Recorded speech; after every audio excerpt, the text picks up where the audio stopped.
कोयला चुराया, गैस चुराया, बिजली चुराई, पानी चुराई, शिक्षा चुराया, स्कूल चुराया, अस्पताल चुराया, पेपर चुराया।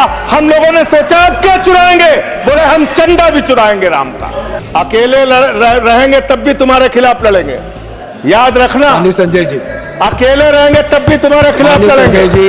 ये दादागिरी कहीं और दिखाना। बैठ जाओ, चंदा चोरी करते हैं तुम लोग। माननीय तरुण जी, माननीय Sanjay ji, address the chair, address the chair, chair को एड्रेस करें, तुम एड्रेस कुछ एड्रेस द चेयर।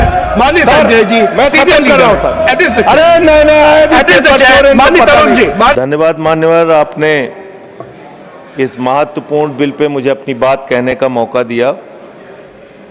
मान्यवर, मैं अपनी बात की शुरुआत नीट पेपर लीक के कारण जिन 21 बच्चों ने आत्महत्या करके अपनी जान दी, उनको सर झुका के नमन करते हुए, श्रद्धांजलि देते हुए अपनी बात शुरू करना चाहता हूं। मैं उन लोगों को भी श्रद्धांजलि देना चाहता हूं जो पिछले 10 साल में 1,23,000 छात्रों ने सुसाइड किया, आत्महत्या किया, और 2,000 छात्र हर साल सिर्फ पेपर लीक के कारण आत्महत्या की जिन्होंने। मान्यवर, मैं ये बिल पढ़ रहा था और आपने नीट के पेपर लीक के कारण जब 22 लाख बच्चे प्रभावित हुए तो आपने कहा री एग्जाम कराएंगे। पहली बार जब आपने एग्जाम कराया तो 22,80,000 बच्चे उसमें बैठे थे, लेकिन दोबारा जब आपने री एग्जाम कराया तो उसमें मात्र 20 लाख बच्चों ने हिस्सा लिया। 2,80,000 बच्चों ने हिस्सा नहीं लिया। उस गुनाह के लिए, उस पाप के लिए जिम्मेदार कौन है? दूसरी बात मान्यवर, यह बिल देख के मुझे लगता है कि सरकार खुद स्वीकार कर रही है कि देखो भाई, पेपर लीक तो होगा, पेपर लीक हम नहीं रोक पाएंगे, पेपर लीक होगा। हत्या के खिलाफ सख्त कानून बनता है, बलात्कार के खिलाफ सख्त कानून बनता है। तो कोई हत्या का अपराधी होता है, बलात्कार का अपराधी होता है जिसको सजा मिलती है। पेपर कराने की जिम्मेदारी तो सरकार की है मान्यवर, पेपर कराने की जिम्मेदारी तो सरकार की है। आपको अपने ऊपर कॉन्फिडेंस ही नहीं है कि आप ऐसा पेपर कराएंगे जिसमें पेपर लीक ना हो। यह आपको कॉन्फिडेंस नहीं, इसलिए आप ये कानून लेके आए। कानून में लिखा क्या है? इस कानून में आप लिख रहे हैं 2 महीने में इन्वेस्टिगेशन पूरी हो जाएगी, 3 महीने में ट्रायल खत्म हो जाएगा। 2 महीने में इन्वेस्टिगेशन पूरी हो जाएगी, 3 महीने में ट्रायल खत्म हो जाएगा। कितने कोर्ट है आपके पास? पूरे देश में कितने जजेस हैं आपके पास? फास्ट ट्रैक कोर्ट की असलियत मान्यवर पता है आपको? 2.5 lakh cases fast track court के अंदर पेंडिंग पड़े हुए हैं। यह आपकी हकीकत है।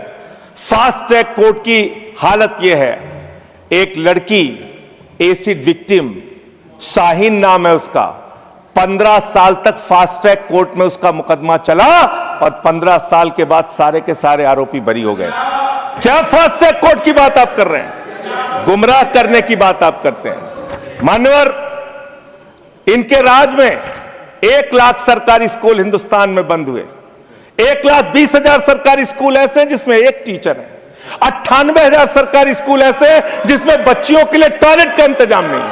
1,19,000 सरकारी स्कूल ऐसे हैं जिसमें बिजली का इंतजाम नहीं है। मान्यवर, यह सरकार शिक्षा के ऊपर मात्र 2% पैसा खर्च करती है, मिड डे मील में नमक रोटी खाने को देती है। इसलिए क्योंकि मोदी जी का नारा है अनपढ़ रहेगा इंडिया तभी तो अंधभक्त बनेगा इंडिया। अनपढ़ रहेगा इंडिया तभी तो अंधभक्त बनेगा इंडिया। मान्यवर, इस सरकार ने कोयला चुराया, गैस चुराया, बिजली चुराई, पानी चुराई, शिक्षा चुराया, स्कूल चुराया, अस्पताल चुराया, पेपर चुराया। हम लोगों ने सोचा अब क्या चुराएंगे, बोले हम चंदा भी चुराएंगे राम का चंदा भी चुराएंगे। पेपर चोरी से लेके चंदा चोरी तक सारे चोरी के गुनाह में तुम लोग शामिल हो। मान्यवर,